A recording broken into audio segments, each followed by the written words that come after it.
झूठ बोलने वाला इमाम नहीं हो सकता। गलत बोल रहा हूं क्या? तो अब साहब बोलने लगे कि अब मैं क्या कर सकता हूं।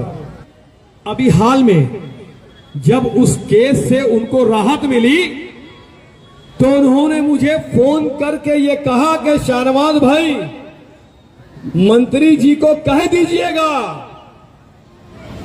कि मैं किसी मंच पर नहीं चढ़ूंगा,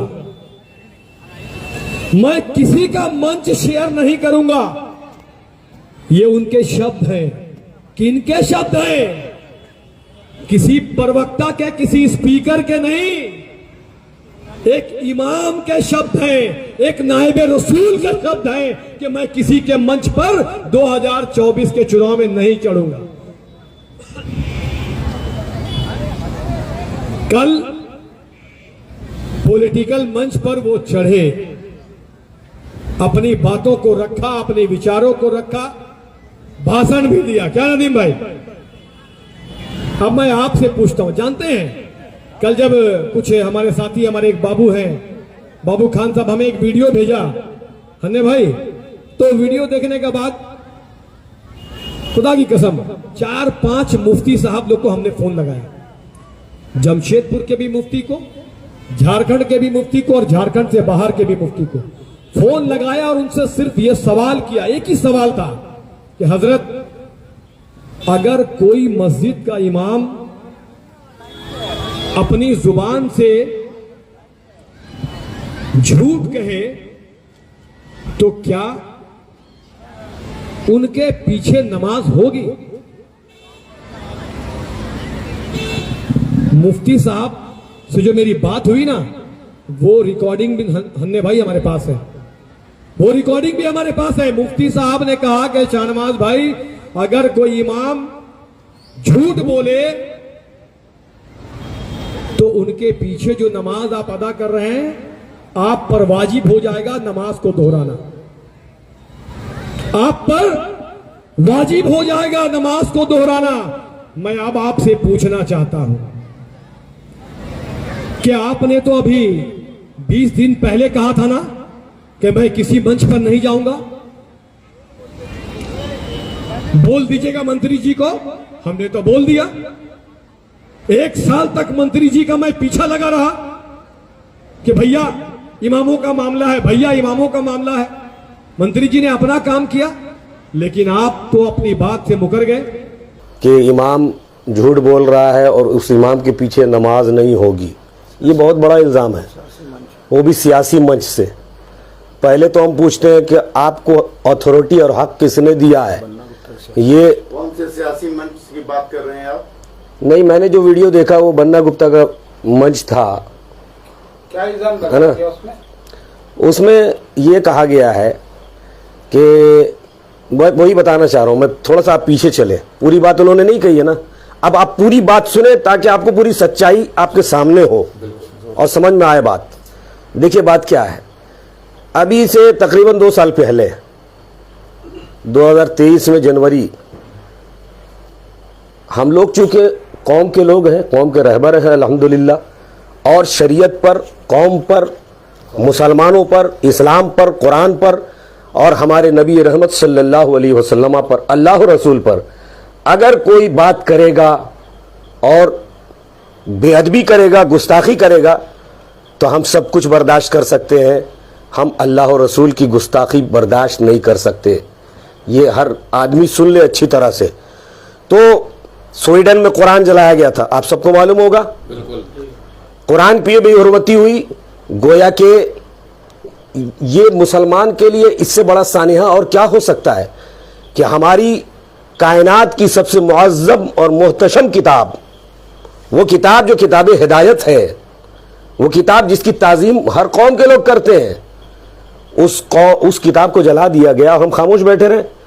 तो अल्हम्दुलिल्लाह, जैसे हर दफ़ा हम कौम की आवाज़ बन के खड़े होते हैं, अल्हम्दुलिल्लाह अल्लामा शमशादुल क़ादरी ये इस कौम और इस मिल्लत के नौजवान बेबाक नकीब हैं अल्हम्दुलिल्लाह, और हम इनके लिए दुआ करते हैं कि अल्लाह तबारक व तआला इनकी और क़ुव्वत गोयाई अता फरमाए। मैं तो ये कहता हूं कि ये जो टिप्पणी कर रहे हैं, आज इनके पेट में दर्द हो रहा है, बात और कुछ नहीं है। इनसे भी आज सिर्फ बाबर खान साहब से हमारे ताल्लुकात नहीं है, और पूछिए बाबर भाई बगल में बैठे हुए बाबर खान साहब, इनसे बहुत पुराने ताल्लुकात हैं हम लोग के, कई साल। लेकिन कभी हम लोग किसी सियासी मंच पर इनके साथ शेयर किए? पूछिए। आज असदुद्दीन ओवैसी साहब के स्टेज को हम शेयर इसलिए कर रहे हैं कि हम ये बता देना चाहते हैं कि हम किसी पार्टी और पॉलिटिक्स के लिए नहीं उतरे हैं मंच पर, वरना बहुत पहले उतर जाते किसी पार्टी के लिए। आज हम कौम मिल्लत की क़यादत और आवाज के लिए उतरे हैं, और ये आवाज हम पार्टी में रहे न रहे, इंशाअल्लाह कौम की आवाज बनकर हम आवाज बुलंद करते रहेंगे। तो मेरा कहना यह है कि कुरान की बेहुरमती हुई, मौलाना शमशादुल कादरी ने एक एहतजाज किया। हम लोग हर मामले में एहतजाज करते हैं जहां भी अपनी उम्मत और कौम की बात आती है, अल्लाह और रसूल की बात आती है। एहतजाज किया, और वो एहतजाज था, मस्जिद से बाहर निकले, एहतजाज किया, छोटा सा एहतजाज था, और जो अपनी बात रखनी थी वो रखी गई। तो कुछ मेहरबान लोगों ने जो है केस करवा दिया, और मज़े की बात यह है कि उस केस में मेरा भी नाम था, जबकि मैं खुद यहाँ मौजूद नहीं था। झूठा और फॉल्स केस था। मैं गढ़वा और पलामू में था सफ़र पे, वो उसका प्रूफ भी मौजूद है मेरे पास, है ना, वहाँ ब्लॉक ऑफिस से और वहाँ के मुखिया से वो सारा प्रूफ मेरे पास मौजूद है। उसी तारीख का लेटर पैड में लिखा हुआ है। जब ज़रूरत होगी तो हम खुद उसको निकालेंगे, है ना, क्योंकि इसको हम इस केस में कुछ जान नहीं समझते हैं, इसलिए हम उसको निकाले भी नहीं। तो मज़े की बात यह है कि मैं मौजूद नहीं था, लेकिन मेरा नाम भी उस केस में मौजूद। खैर, बहरहाल मौलाना शमशादुल कादरी पे भी केस हुआ। अब केस होने के बावजूद हम लोग चूंकि दीनदार लोग हैं अल्हम्दुलिल्लाह, और हम लोग को इस सबसे मतलब नहीं होता है, हम लोग अपना दीन का काम करते हैं। ये इमाम साहब हैं, हम इमाम हैं, कौम मिल्लत के काम में लगे रहते हैं। तो अब जाहिर सी बात है, केस हुआ है तो आदमी फिक्र करेगा कि इस केस को कैसे ख़त्म कराया जाए, है ना। ऐसा नहीं कि हम डरते हैं किसी से, हम अल्लाह से डरते हैं, किसी और छोटी बड़ी ताकत से नहीं डरते हैं, समझ ले लोग। तो केस ख़त्म होगा। अब हम आपसे पूछना चाहते हैं कि आपका मंत्री है, तो आपका कोई मामला होगा तो आप किसके पास जाएंगे? मंत्री जी के पास जाएंगे ना। तो हमारा भी ये मामला है केस वाला, तो हम किसी और के पास जाते क्या? हम मंत्री के पास अगर जाएं और उनसे मुतालबा करें कि ये फॉल्स केस है और इसको ख़त्म कराया जाए, तो आपका ये फ़र्ज़ बनता था कि आप उस फॉल्स केस को संजीदा लेते और उसको ख़त्म करवाते। अब हम ये सवाल करते, वो कहते हैं कि हम 10 महीने दौड़े आपके लिए, है ना, यही है ना, कि हम आपके लिए 10 महीने दौड़े और मंत्री जी के पास गए, हमने बात रखी, आपका केस ख़त्म हो जाएगा। और सवाल ये था कि आपने ये कहा था कि अगर मंत्री जी केस ख़त्म करवा देंगे तो हम फिर कोई स्टेज शेयर नहीं करेंगे किसी सियासी पार्टी का। सुनिए, इसका भी हम जवाब देते। पहली बात तो ये है कि मंत्री जी के पास हम गए हैं, आपके लिए ये जरूरी बनता है कि आप उस केस को ख़त्म कराएं। आप पब्लिक सर्वेंट हैं, आपको चाहिए था कि उस फॉल्स केस को ख़त्म कराते, लेकिन 10 महीना नहीं, 2 साल आज गुजरने जा रहा है। केस जू का तू है, कुछ भी नहीं हुआ। हम सवाल तो आपसे पूछना चाहिए हमको कि आपने खाली आश्वासन दिया, केस खत्म क्यों नहीं करवाए? हैं? इतने सारे उलमा, मैं आपको बता रहा हूं, 25-30 उलमा गए थे। अरे आपको किसी का नहीं, इन उलमा का तो लिहाज करके कम से कम उस केस को संजीदगी से लेना चाहिए था। लेकिन आप दौड़ाते रहे और आपने केस नहीं खत्म करवाया। और सवाल आप हमसे पूछते हैं, पूछना तो हमको चाहिए कि मंत्री जी आप केस क्यों नहीं खत्म करा सके? क्या आपके पास इतना इख्तियार नहीं था कि एक फॉल्स केस को आप खत्म करा दे वक्त के मंत्री होते हुए? है ना, अपना केस पूरा खत्म हो गया। तो चाहते तो 2 दिन में केस खत्म हो जाता, लेकिन चाहते ही नहीं थे। बहरहाल, दूसरी बात ये सबसे जो पॉइंट वाली बात है, और बहुत दिल को ठेस पहुंची है इस बात से, कि एक आम शख्स एक आलिम दीन पर सियासी मंच से खड़ा होकर इल्ज़ाम लगाता है कि मौलाना हो के, इमाम हो के झूठ बोलते हो, तुम्हारे पीछे नमाज नहीं होगी। हम तुमसे सवाल करते हैं कि बताओ मुझको कि तुमको ये हक किसने दिया है कि किसी आलिम दीन पर तुम इल्ज़ाम तराशी करो। और फतवे की बात कर रहे हैं कि 5 मुफ्ती से हमने फतवा लिया है और पूछा है, सवाल किया है। हम आपको आज दावत दे रहे हैं और चैलेंज कर रहे हैं कि वो 5 मुफ्ती जिससे आपने पूछा है ना, हमको भी उनका नंबर दीजिए और उनसे बात करवाइए। हम भी पूछेंगे कि फतवा देने का तरीका क्या होता है। अल्हम्दुलिल्लाह मैं भी आलिम दीन हूँ, हाफिज़ कुरान हूँ, हैं। मैं पूछना चाहता हूँ और मैं जानता हूँ कि कोई मुफ्ती ऐसे फतवा नहीं देता है जब तक उसके पास एविडेंस नहीं हो और दोनों फरीक से बात करके वो गवाही हासिल ना कर ले। ऐसे ही कोई फतवा दे देगा किसी का नाम लेके, वो भी। तो मेरा सवाल है, मैं जानता हूं कोई मुफ्ती साहब नहीं है। आप अगर खुद से ये फतवा दे रहे हैं तो ये बहुत दुख की बात है, बहुत तकलीफ की बात है। मौलाना शमशादुल कादरी ने स्टेज से ये कहा था, मैं भी था उस स्टेज पर, कि ये जितने हैं सब हमारे भाई हैं। और यकीनन जितने कलमा पढ़ने वाले हैं, जितने अल्लाह के रसूल सल्लल्लाहु अलैहि वसल्लम के उम्मती हैं, सब हमारे भाई हैं। आप किसी भी पार्टी में हैं उससे मतलब नहीं है, आपस में क्यों लड़ रहे हो। लेकिन इस तरह की बात आपको नहीं करनी चाहिए थी, हैं। आप खुद बैठकर फूट डालने की बात कर रहे हैं, हमने तो नहीं की। हाँ, अगर सियासी मंच पर हम आए हैं, मैं आपको बता दूं, सियासी मंच पर हम अगर आए हैं, आज ये वक्त की जरूरत है कि नहीं, हम पूछना चाहते हैं पूरी कौम से, हैं। वक्त की जरूरत है कि नहीं, सियासी मंच समझ कर नहीं, कौम की जरूरत समझकर। आज इस कौम को जरूरत है कि ऐसे नाजुक दौर में जब शियारे इस्लाम पर उंगली उठ रही है, कभी ट्रिपल तलाक के नाम पर, कभी एनआरसी और CAA के नाम पर, कि कभी वक्फ अमेंडमेंट बिल के नाम पर, और कभी नबी रहमत सल्लल्लाहु अलैहि वसल्लम की अजमत और नामूस पर हमला हो रहा है, ऐसे नाजुक दौर में ये जो गवर्नमेंट है, आप देख रहे हैं मुस्लिम मुखालिफ गवर्नमेंट, हैं, तरह तरह के कानून बनाकर मुसलमानों के वजूद को ख़त्म कर देना चाहती है, निस्तो नाबूद कर देना चाहती है। हमारी मस्जिदों को तोड़ा जा रहा है, निशाना बनाया जा रहा है, और हम खामोश बैठे रहे। एक मर्द मुजाहिद, मर्द कलंदर है पूरे हिंदुस्तान की सरजमीन पर, जो सही मानों में मुसलमानों की क़ियादत करने का फरीज़ा और हक अदा कर रहा है, जिसका नाम है बैरिस्टर आली जनाब असदुद्दीन ओवैसी साहब क़िबला।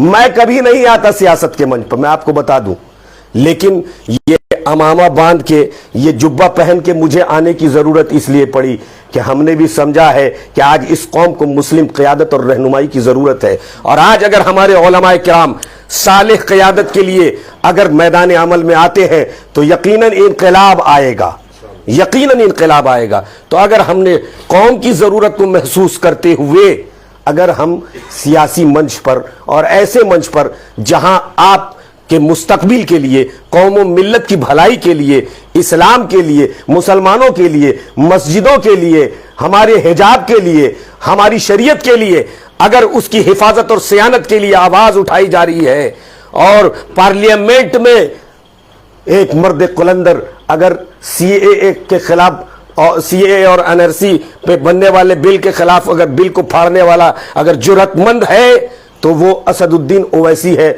और उनकी पार्टी है। तो यही मंच तो है जहां से हम अपनी बात रख सकते हैं। तो हम अगर आ गए तो आपका पेट क्यों फूल रहा है? आपके अंदर अगर ईमान मौजूद है तो आपको तकलीफ नहीं होनी चाहिए था, आपको तो खुश होना चाहिए था कि हमारा एक भाई है और एक आलिम दीन है जिनकी हमको कदर करनी चाहिए कि वो कौम की आवाज़ बनकर इस्लाम और कौम के लिए, कौम की मोहब्बत में और उसकी क़ियादत का हक़ अदा करते हुए वो आपके दिफा के लिए आए हैं। आपको तो खुश होना चाहिए था, आपको तो तारीफ़ करनी चाहिए थी। लेकिन अगर तारीफ़ नहीं कर सकते थे तो आपको इस तरह के भद्दे इल्ज़ाम नहीं लगाना चाहिए था। आखिरत की फ़िक्र कीजिए, आप आखिरत की फ़िक्र कीजिए। और आपने जो इल्ज़ाम लगाया है लेके आइए एविडेंस, और जिस मुफ्ती साहब का हवाला दिया है उनसे भी बात कराइए, हम आपको दावत देते हैं। अस्सलामु अलैकुम वरहमतुल्लाहि वबरकातुहू। आप भी कुछ कहना चाहेंगे?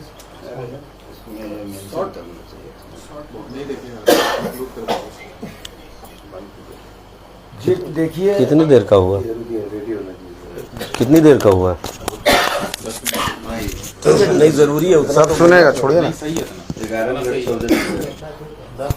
इनसे डायरेक्ट सवाल करो। ये डायरेक्ट सवाल ये करना तो मंच पर आपका तकरीबन 1 घंटा भाषण चला और आप पर आरोप लगाया जा रहा है कि खुद को एक स्पीकर बनाने के लिए आप सियासी मंच को ज्वाइन किए हैं और आपके ऊपर ये जवाब हो गया आप लोगों के पीछे नमाज राम भाई मेरा बात समझिए आप एकदम सही बोल रहे हैं, लेकिन जवाब आपके ऊपर जो आरोप लगा है आप उस पर क्या कहना चाहेंगे, क्या से करेंगे राजनीतिक में?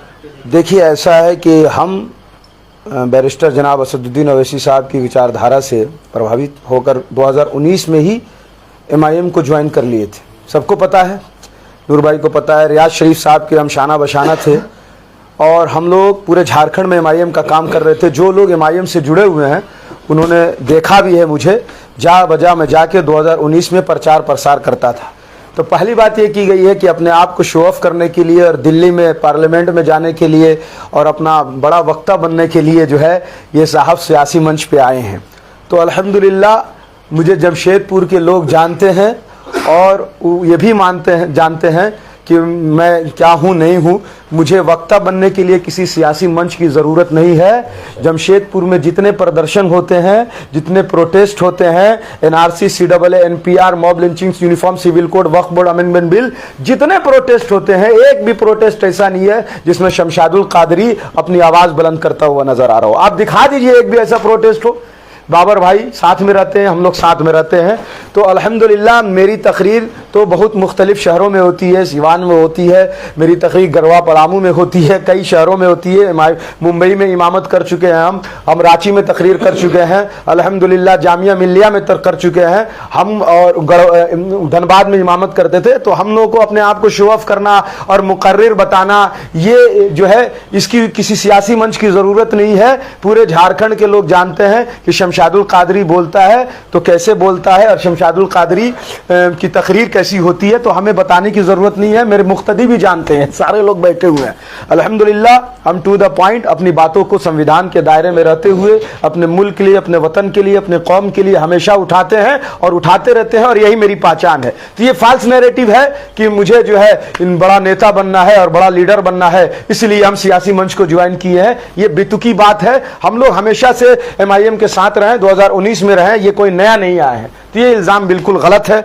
दूसरी बात कि हमने झूठ बोला था कि भाई आपने एक बात कही थी कि हम सियासी मंचों पर नहीं आएंगे, मंत्री जी अगर हमारा केस खत्म करवा देंगे तो हम सियासी मंच पर नहीं आएंगे।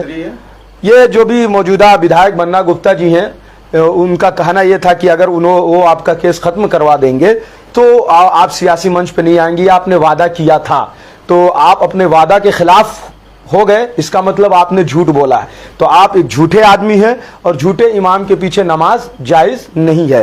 तो सबसे पहली बात तो यह है कि वो केस जो था ना, जिसने कहा है वो उनका भी केस था, मामला था। कुरान सिर्फ शमशादुल कादरी के लिए मुअज्जब नहीं है।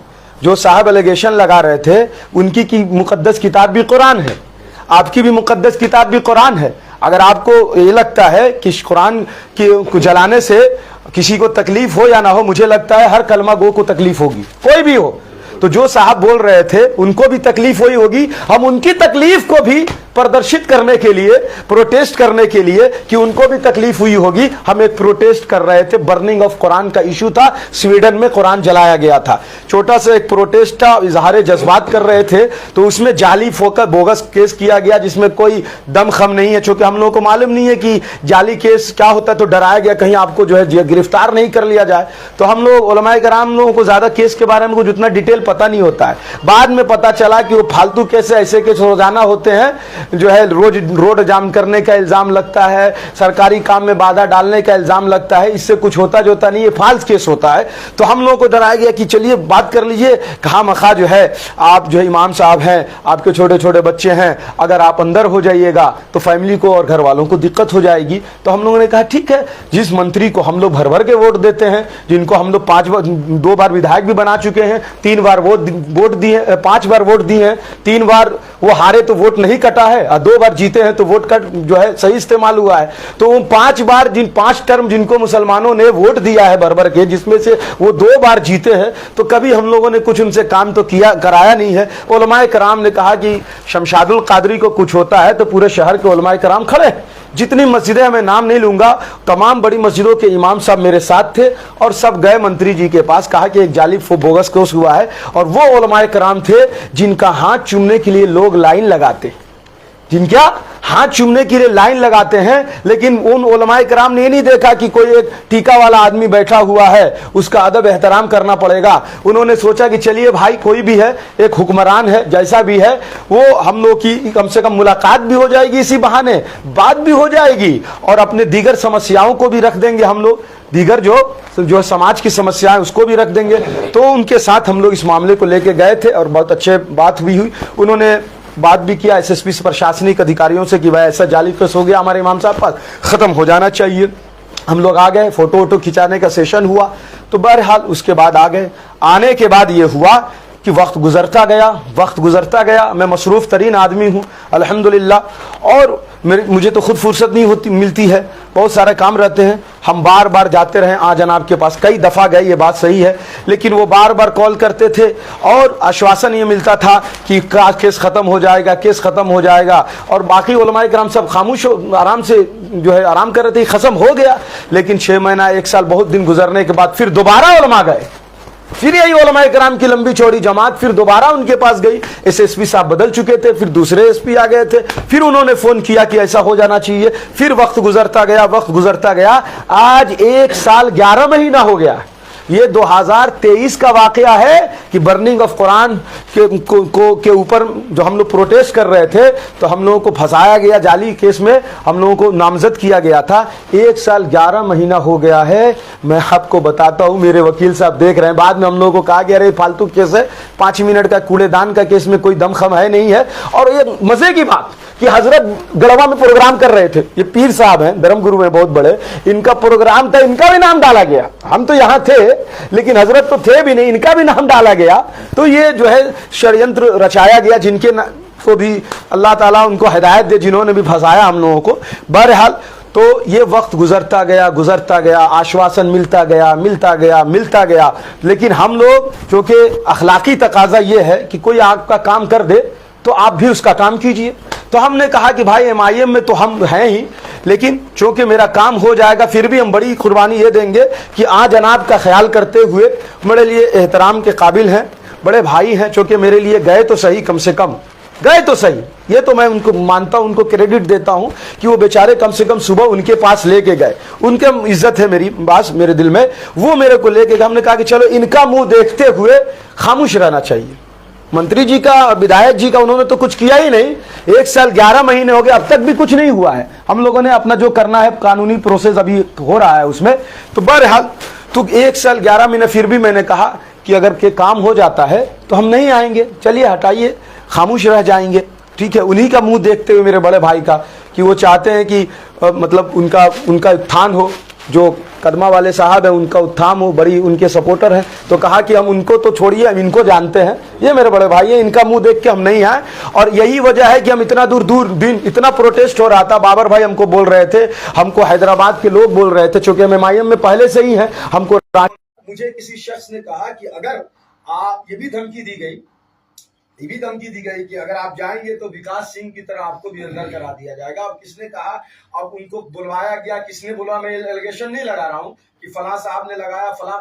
मुझे एक साहब ने कहा कि भाई ऐसी भी बात चर्चा हो रही है कि अगर आप ऐसा करते हैं तो आपको भी प्रॉब्लम हो सकता है। उस केस को लेकर थ्रेड भी आया, तो हमने कहा कि उधर से तो कोई ऐसा थ्रेड हमको आ नहीं रहा है ना, उनकी टीम की तरफ से ये ऐसी पब्लिक में हवा बनाई जा रही है। तो बहरहाल हम उनका इज्जत करते हुए हम इतने दिन खामोश रहे, लेकिन मेरा जमीर अंदर से मलामत कर रहा था कि जो आदमी NRC में हमारे साथ खड़ा था, जो आदमी ज्ञानवापी मस्जिद में DC ऑफिस के साथ जब शमशादुल कादरी जो बोल रहा था बेसरो सामानी के आलम में, बोलो बहुत जो है बहुत बड़े अरबपति खरबपति लोग तो है नहीं, बेसरो सामानी के आलम में जब शमशादुल कादरी DC ऑफिस के सामने बोल रहा था, एक आदमी मेरे साथ खड़ा था, उसका नाम बाबर खान है।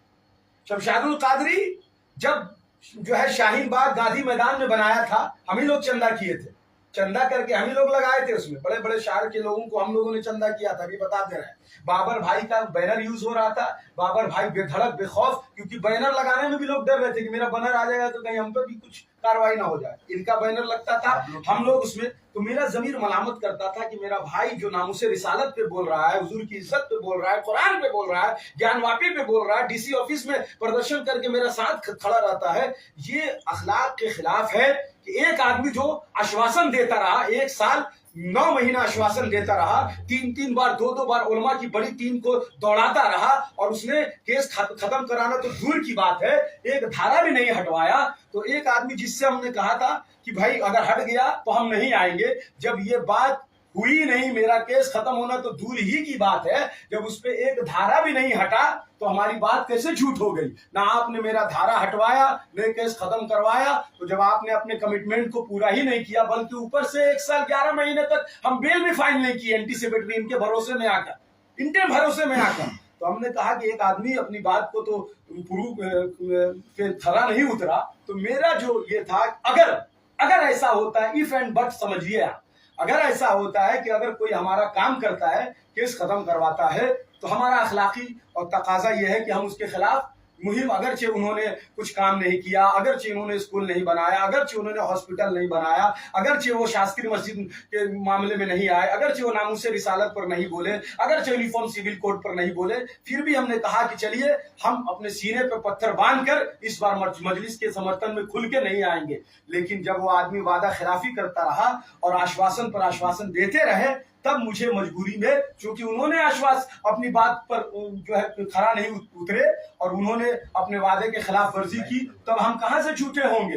अगर उन्होंने काम कर दिया होता, फिर हम अपने मंच पे आते, केस खत्म हो गया होता, फिर हम मंच पे आते, तो आप कह सकते थे कि आपने झूठ बोला है। अगर उन्होंने केस ही खत्म नहीं किया, हम मंच पे आ गए, तो ये इसमें झूठ की क्या बात है? दूसरी बात यह है, इसीलिए हम उनको एक नया नाम देना चाह रहे हैं, वो स्वास्थ्य मंत्री हैं कि आश्वासन मंत्री हैं, ये भी पूछा जाए उनसे, एक बात। दूसरी बात, हजरत ने जो सारी बातें कह दी हैं, फतवा वगैरह की बात जो है, वो शरीयत क्या है नहीं है। 17 साल मदरसा में, 16 साल हम पढ़े हैं, कुरान हम पढ़े हैं, हदीस हम पढ़े हैं, हम लोग जाके 12 साल 14 साल में छोटे में हिफ्ज करते थे जाके, वो कोई दूसरा आदमी हमको न बताए फतवा क्या है और कुरान क्या है, हदीस क्या है। अगर कोई आलिम दीन अगर हमको बोलता है रिटेन में कि आपने गलत किया है, सियासत इस्लाम का हिस्सा नहीं है, सियासत में उलमा को नहीं आना चाहिए, सियासी मंच पर अगर आप लोग आएंगे तो आपके पीछे नमाज नहीं होगी, हुजूर ने सियासत नहीं की है, कुरान में सियासत नहीं है, सहाबा ने सियासत नहीं की है, अगर ये कोई आलिम दीन बोलता है